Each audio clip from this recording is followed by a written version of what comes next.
Hello les amis, j'espère que vous allez bien. Bienvenue dans ce LNDJ du mercredi 5 octobre avec des indices qui corrigent un poil. On va dire que c'est un peu normal. Ils ont pris quand même pas mal de points en ligne droite en ces 2 derniers jours avec ce DAX qui avait confirmé hier l'avalement de lundi. Il a pété la moyenne mobile 20. Il a pété la zone qui aurait pu faire blocage 550 qui est polarité potentielle. Bon voilà, ça lâche un peu du lest. Il y a des grosses news aujourd'hui, notamment l'OPEP+, qui doit se prononcer concernant sa baisse de production. Il y a aussi quelques indices PMI qui seront à publier et voilà, une intervention encore de membres de la Fed. Donc voilà, assez difficile pour moi de rentrer dans des hausses en ligne droite comme ça. Il n'y a pas de repli, faut acheter un peu comme ça au pifomètre. C'est moins évident. Force est de constater que le flux est passé haussier. Donc on doit chercher en priorité des achats. Je surveille deux choses. Premièrement, c'est l'ancien plus haut qui a été cassé, c'était sur la journée de mardi, dans la nuit de lundi à mardi. Si on a un repli propre et qu'on s'arrête là-dessus sur les 12 300, c'est un niveau qui m'intéresse. À plus court terme, bon, la tendance, elle reste haussière. On est venu finalement se réappuyer ce matin dans la zone des 550, quasi pile poil. On a fait 544 au plus bas. Pour les plus joueurs, il y a peut-être un petit trade réintégration d'OPR. Force, si vraiment ça se passe proprement, à tenter. En tout cas, pour l'instant, je ne fais pas de vente. Regardez ce petit support plus bas, les 560 comme ils ont tenu. Les zones, c'est quand même ce qu'il y a de plus efficace, qui a fait son job. Mais il n'y avait pas de bulle, donc je n'avais pas eu le signal qui va bien. Bon voilà, je pense qu'il faut continuer à essayer d'acheter.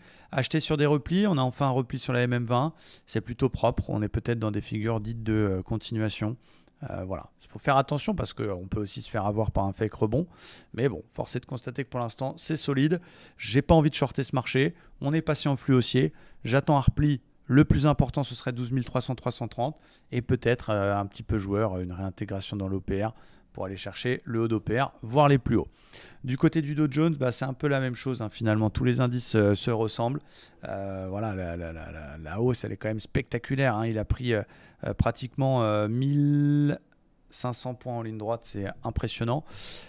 Par contre, la tendance de fond reste baissière et on s'est arrêté sur la MM20. Donc, ce n'est pas le meilleur moment pour payer maintenant. On est pile paf sur la MM20 qui a bloqué. Donc, c'est un peu la même chanson. On est en flux haussier. Si on pouvait venir se réappuyer sur cette zone des 29 900, ce serait vraiment petits oignons, ce serait magnifique. Venir se réappuyer là-dessus pour cet après-midi, pour essayer de tenter un achat dans cette zone, ce serait superbe. Et puis bien évidemment, si jamais il part comme une balle sans nous et qu'il ne replie pas et qu'il sort de cette conso, paf, pour casser les plus hauts d'hier soir, eh bien il faudra continuer à acheter. Il n'y aura plus d'obstacles avant les 100%. Et du coup, 30 400 cassés par le haut, eh bien on paiera pour aller chercher peut-être ici d'abord 990, 31 000 et pourquoi pas plus si affinité. Attention au piège, c'est MM20.